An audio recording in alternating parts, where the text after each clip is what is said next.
Hello, and thank you for joining us. Today we're going to be talking about best practices in creating a great accounting website. Let's get started. Our agenda today is going to cover what are some website design best practices, what are some common mistakes that people make, some considerations you should have if you want to build a custom website, and then what questions you should ask when hiring a website provider. And then we'll have time if you have any questions at the end. So first thing, let's talk about some best practices. The first one is you want to make sure very visual. You have less than 50 milliseconds to capture visitors' attention. What does that really mean? That means when somebody opens up your website, first of all, if it's not visually stimulating, if it's not standing out, you're going to lose their focus. If it doesn't present itself well, they're just going to hit the back button and go back and see what else comes up. So you want to make sure that you use videos, images, iconography, things that are going to stand out, things that are going to help make it really clear what it is you do and what can you do for them. We found that pages with photos or infographics receive 94% more views than text-only pages. So even though there's definitely going to be pages on your website that have a lot of text on them, it's important to make sure that you include some photos or infographics that are going to help break that up and make it visually stimulating. You want to select images that resonate with your clients. So an example is if you're in the city, the picture wouldn't make sense if it's a countryside. You want to have images on there so that the person who's looking at your website knows that you understand who they are and what you're doing and where you're serving them. And we do suggest you use stock photography. Stock photography has come so long, there are so many different images out there. And having those images that are clean, they're not blurry, it looks like a professionally taken photo, we're no longer in a stage where everybody has the exact same picture, which would have happened 10 years ago when you were looking at stock photography. So we do recommend you use it, and then also use it on your social media posts so that you're able to show some consistency in who you are and how you present yourself. The next best practice is creating a clear identity. So when somebody comes to your website, you want to make sure that what you're displaying actually showcases who you are. You know, if somebody comes to your website for the first time, it might be because they were just Googling accountants in their area. They have no idea who you are, what you're about, what you present. So that's why you have to make sure that what is on your site presents who you are. And also shows how are you going to solve the problems with them. So we recommend a combination of images, videos, and taglines that show people what it is that you do.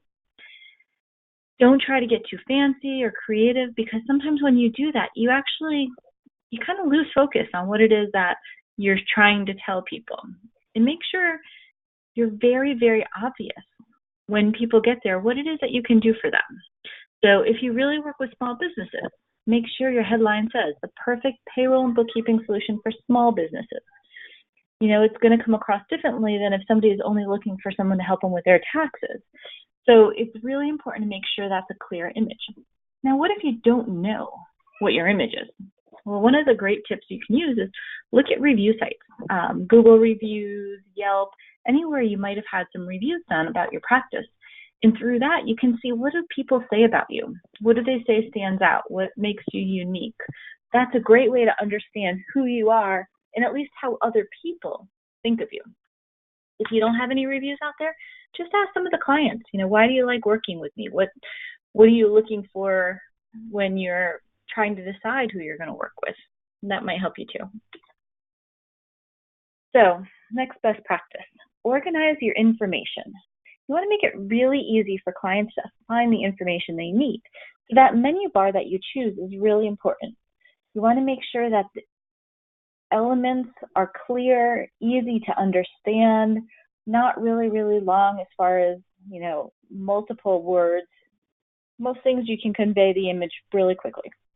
A study that was done by HubSpot, which is actually a leader of inbound marketing in the industry, showed that 75% of respondents say the most important element of website design is the ease of finding information.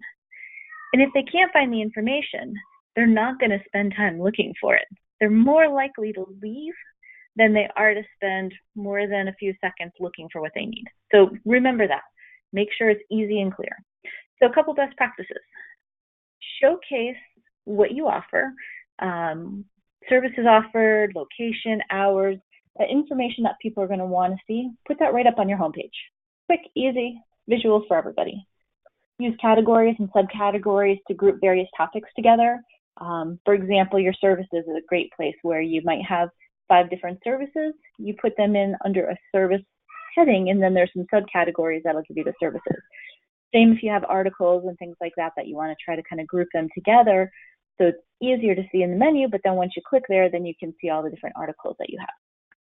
You want to make sure you create separate pages for each service, and that's going to be both because it makes it easier for somebody to read through and learn about that one service, but it's also really great for search engines who are looking for accountants who provide a specific service.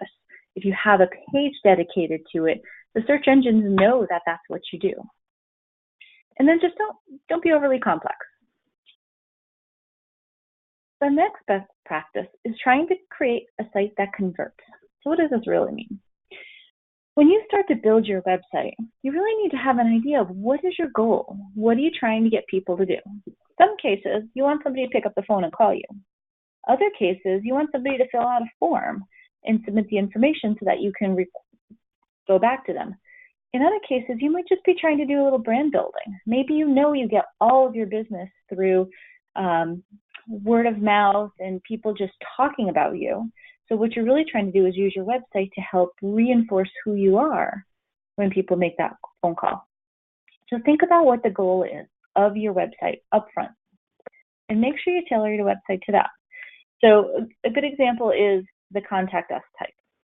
If you want people to contact you through a form, then you're going to have a contact us button. You're going to have a form that's actually showing within your web page. If you want somebody to make a phone call, if your goal is really, I want phone calls in so that we can talk to these people first, then it changes.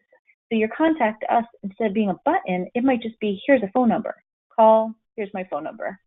Where you see on this example, kind of towards the bottom of a page, instead of having a form, you might have a phone number. So understanding what that goal is up front is going to help make sure as you go through and design your website, you're keeping that thought consistent throughout all of your pages, and you're really making sure you work to it. So the next best practice is develop a client-focused content. So you want to make sure what you put on your website is what your clients want to see. This is one of those places where it's really easy to go wrong. People start to write what they think, what your practice thinks that they want to share out there, instead of actually what the clients who are looking for an accountant are going to be looking for.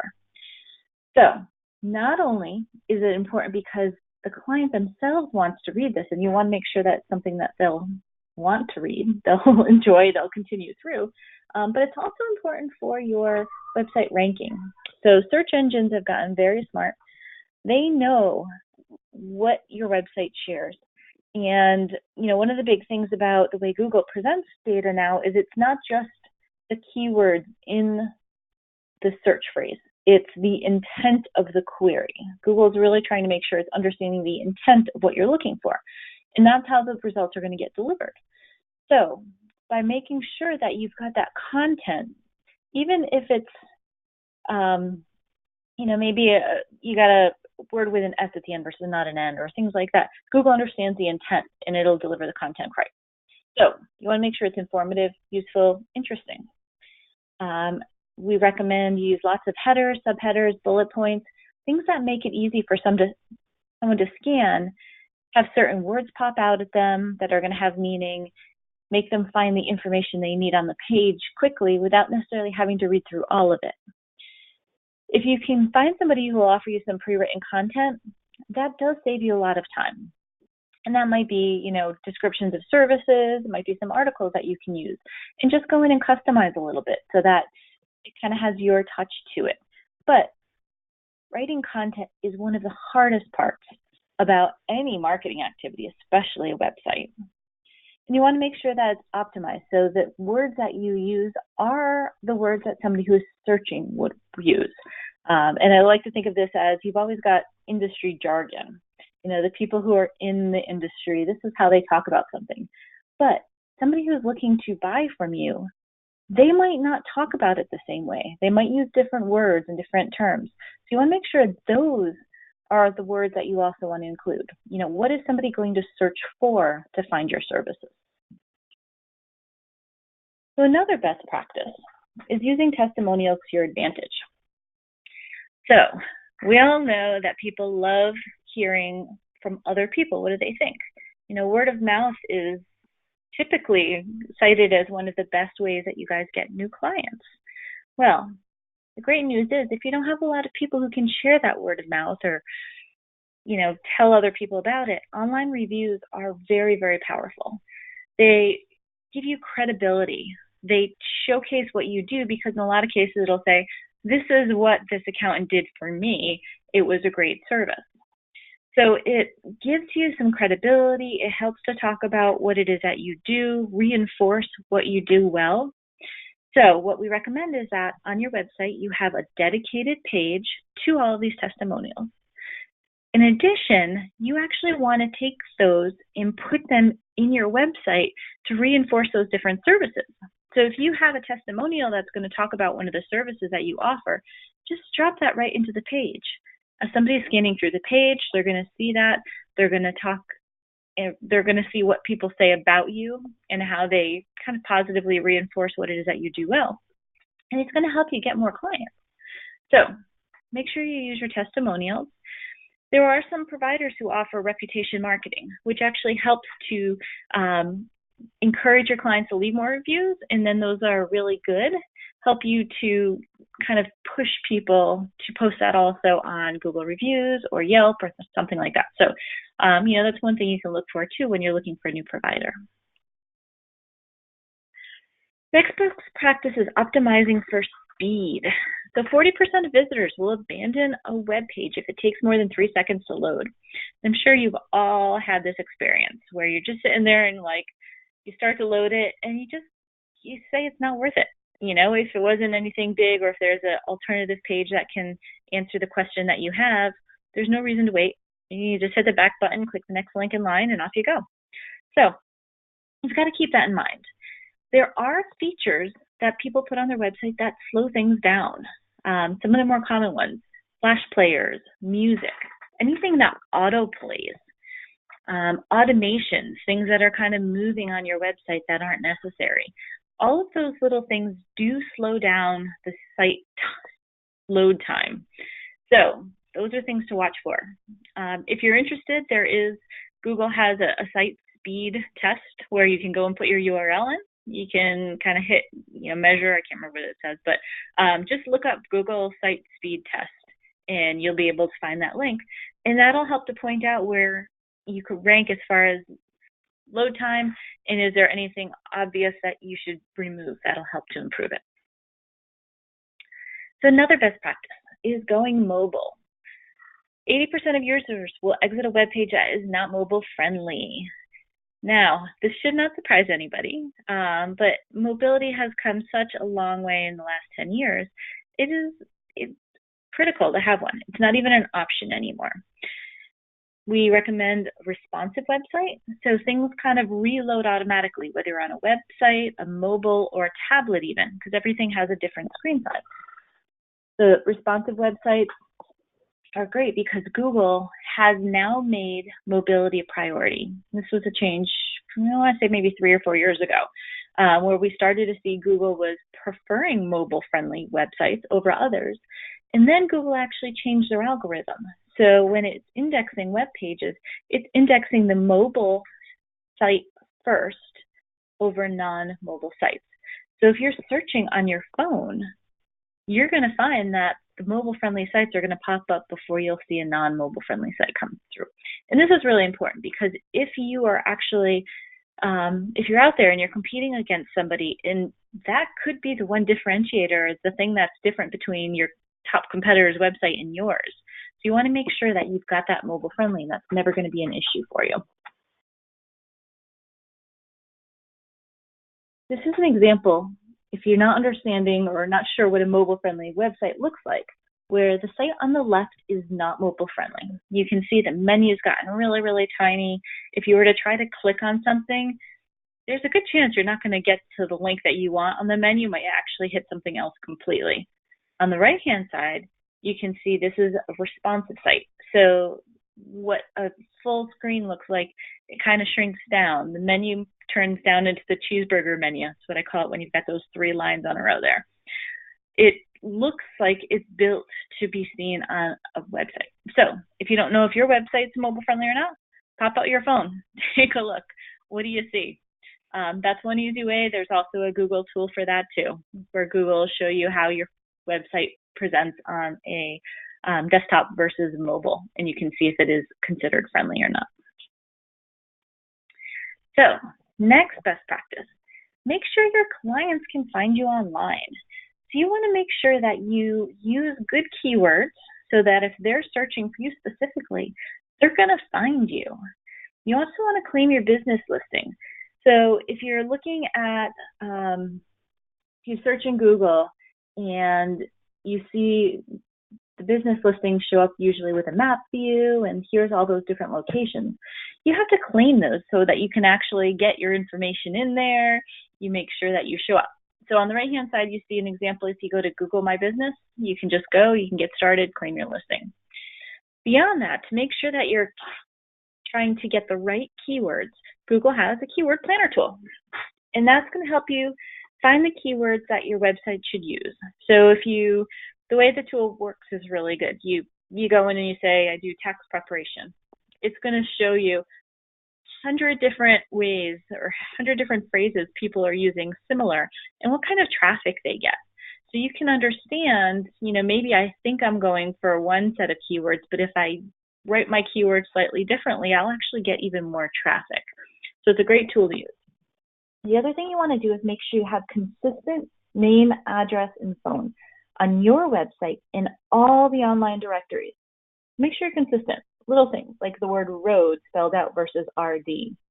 That's going to make a difference because when Google's trying to understand who you are, you want to have consistent address information everywhere.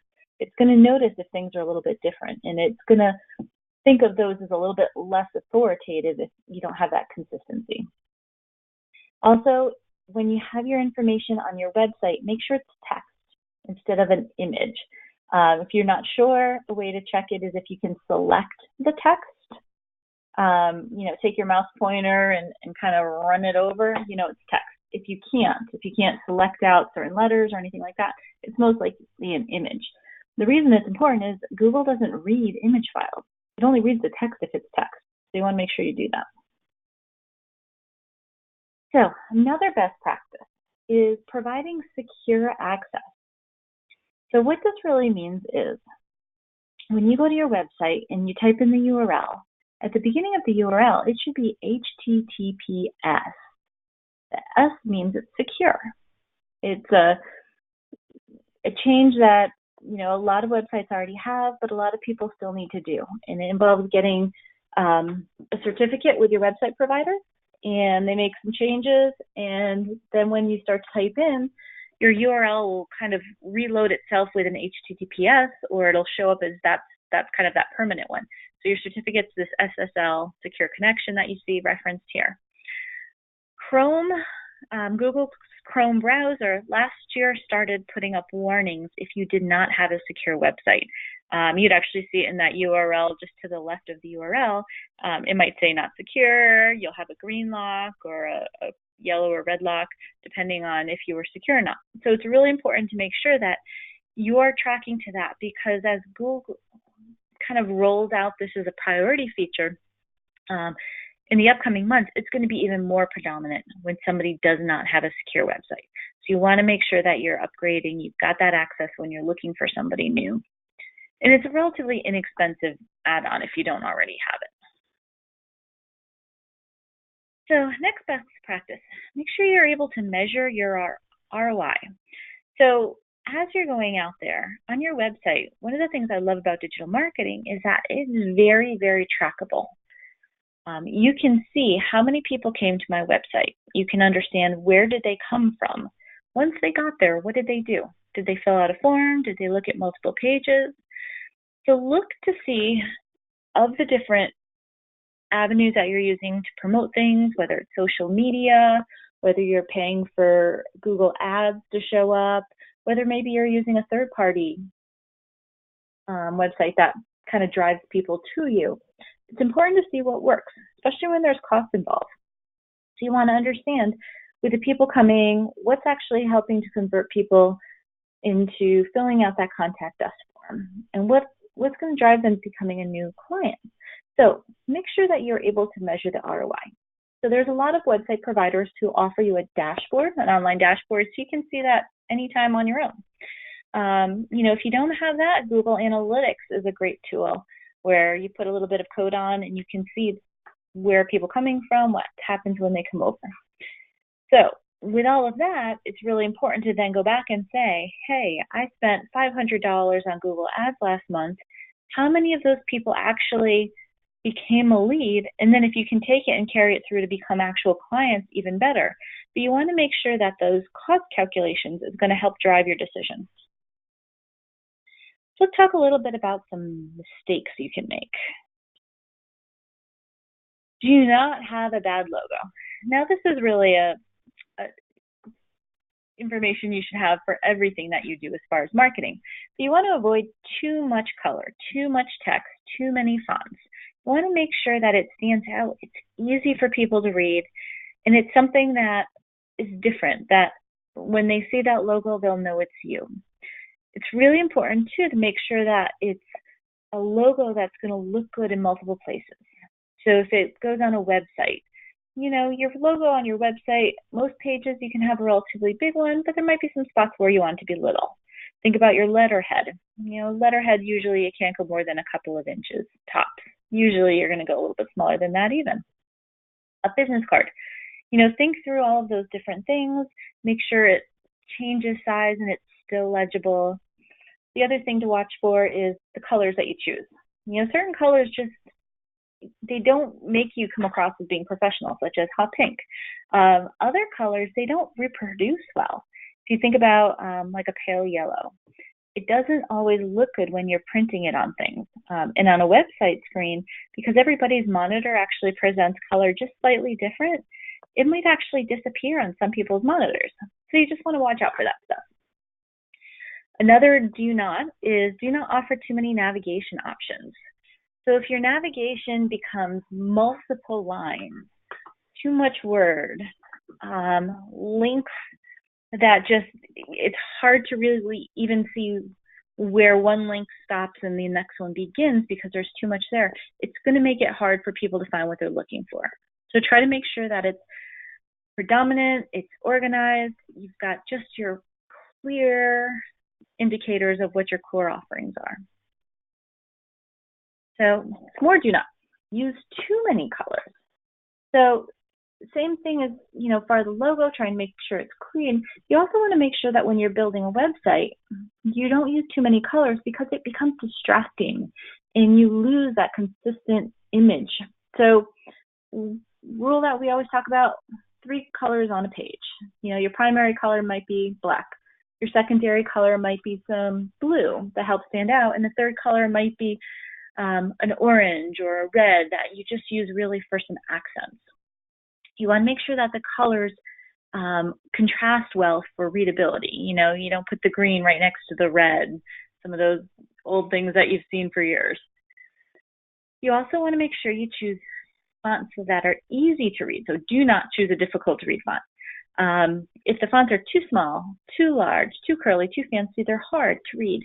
And keep in mind that people are reading on multiple size monitors. So in some cases, they can get close because it's on a big website screen and it's really large. But if they're looking on their phone and it's not displaying clean, it's really hard sometimes for people to read. And again, they'll bounce right off. They'll go somewhere else. So make sure you're keeping an eye on that type of stuff. We do recommend for a website you use a sans serif font, the one without the little indicators at all the ends of it. So similar font to what you see on this here. Some more. Do not forget to maintain your website. So a lot of times people kind of set it and forget it. They put up a website and then they never look at it again. Well, sometimes things happen. Sometimes you end up with a broken link, or you have a link to another website that they pull down the article that you're linking to. You might have forms that kind of get broken. Hopefully not the case, but you want to make sure you check your website frequently. Make sure you go and understand if the content is still current. Nobody likes it more than going to a website that's talking about 2018 rules or trying to find 2018 rules, and you see references to 2015. Those kinds of things are just important to be watching for. You also want to make sure you are consistent, so do not be inconsistent. Same as you would have within your office. You've got a similar decor throughout your office. You like to talk and present in the same way. You want to do the same thing when you're on your website. Similar colors and fonts and images throughout. You want to have the same tone throughout. You want to make it so that it looks like your entire website represents you. And if you have things that are not consistent, that's going to be problematic. You also want to make sure you don't use too much text. Each page may have a lot of content, but if you make it easier by having those headers and bullets and things like that, it's going to make it a lot easier, because inevitably you're going to have a page or two that just has a lot of context, because there's a lot of things that you have to say about certain topics, which is fine, but you want to make sure it's broken up well. And if it makes more sense to have that on 2 pages instead of 1 page, because it's really 2 different topics kind of melded together, put them on 2 different pages. It's going to help in the long run. So let's talk a little bit about considerations around a custom website design. Now, if you don't know what a custom website is, it basically is the difference between having a ready-to-build site. So I'll give you an example for CPA Site Solutions. We've got over 200, 250 pre-built website designs. You can go in, you can check them out, and you're going to be up and running in days. Whereas a custom design is one where you might have a firm where you've got just some different type of branding or imagery that you want to carry through. For example, maybe you just use a lot of stonework throughout the office. That's kind of part of your branding within your office, and you want to carry that through into your website design. So that's a type of case where you might want something that's custom, that really reflects who you guys are and what you do. So custom process, it's not really a hard or scary process. We go through 6 simple steps, and I'll talk a little bit more about them next. And throughout it, there's somebody there holding your hand, carrying you through, asking questions, getting your feedback. It's a really very positive process. So if we talk a little bit about it, we start with the discovery phase. So people want to understand what it is that you want to do. So we have designers on staff who will talk with you and say, what are you looking for? Is there something out there that you already like that you want us to do something similar as, or certain elements that you might like? Same if you have a site and we're trying to rebuild it, are there things that you want us to carry through? Are there things that you don't really care that much about?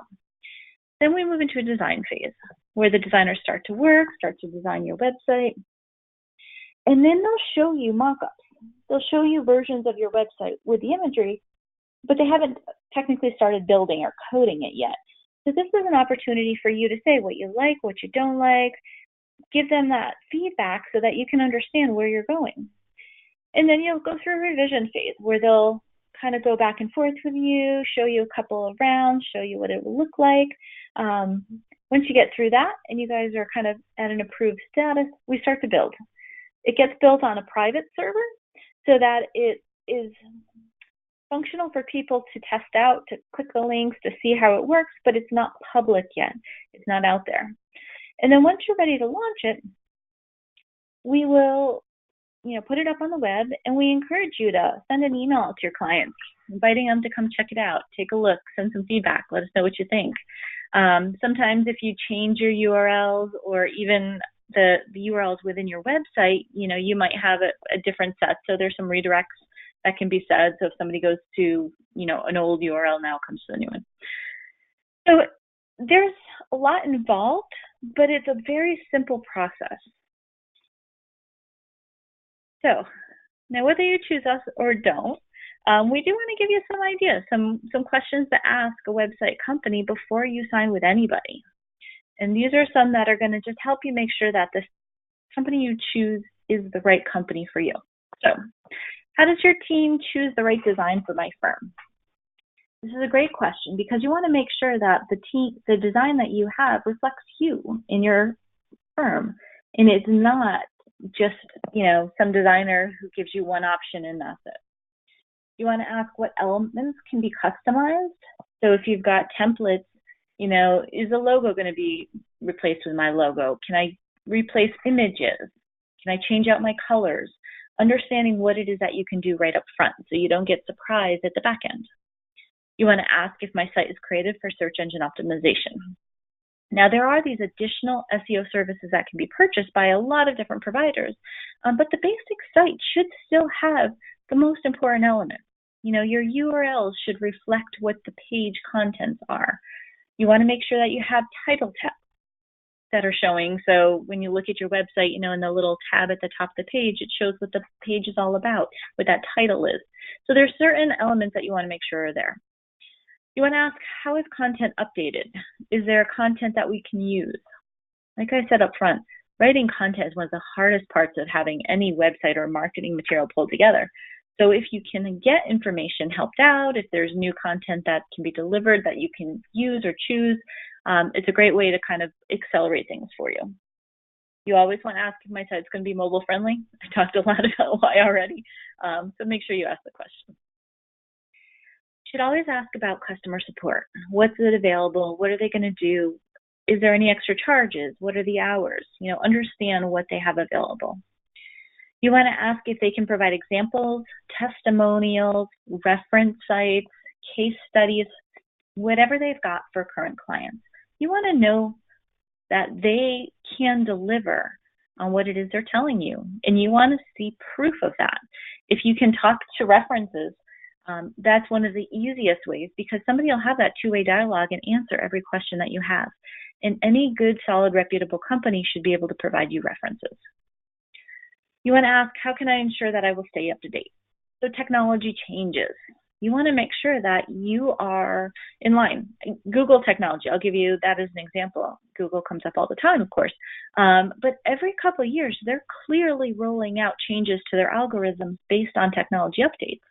So the mobile-friendly website that I referenced, 5 years ago, that was not a big deal. But 3 years ago, that became a huge deal. And now we're seeing the same thing happen with security.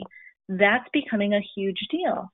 And that technology is going to keep changing. So you want to make sure that provider is going to keep up with the technology and then just ask them, is there going to be more for updates? Do I get new kinds of technology rolled out automatically? How does that work?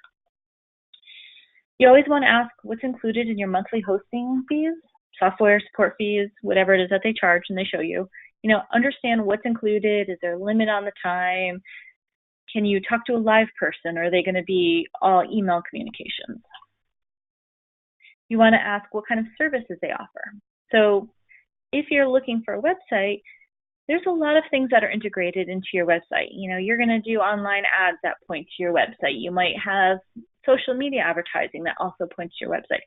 So knowing up front if that provider can offer some of these extra services is very helpful, because then the day comes when you are going to need those and you won't have to go out and start a search for somebody who can help you with those individual services. You can work with a single company.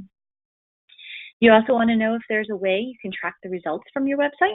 So I showed you a little bit earlier on an ROI type dashboard. Just kind of want to ask what their options are. Ask them to see samples so you can understand what the reports look like. And then you want to offer secure websites. So as I mentioned, Google Chrome is now labeling websites as not secure. And so you want to make sure that that's something that they have and it's included when you buy. So that's what we had to cover today. In conclusion, when you're selecting a provider, 84% of people visit a firm's website before making a decision. But 30% have ruled out a firm because they found its website unimpressive. And there's references at the bottom if you're wondering where those numbers came from. So it just goes to show that even if you rely on word of mouth to get new clients, you still need a strong website. And you have to have a website that's being updated, because if they get to your website and it looks outdated, it's got bad pictures, the graphics aren't good, the wording doesn't make sense, people are going to leave and they're not going to hire you. So you want to make sure that your website is the cornerstone of your marketing. Having a professional, comprehensive, multi-touch, cross-channel marketing approach, you will see improved online visibility, you're going to build trust, you're going to be noticed and chosen. So it's really important to keep yourself on top of everything. So I'm going to open up for questions. And I want to thank you. If you do have any questions, you can call us at any time. Our phone number is 800-896-4500. You can also visit us at cpasitesolutions.com. And I want to thank you for joining us today.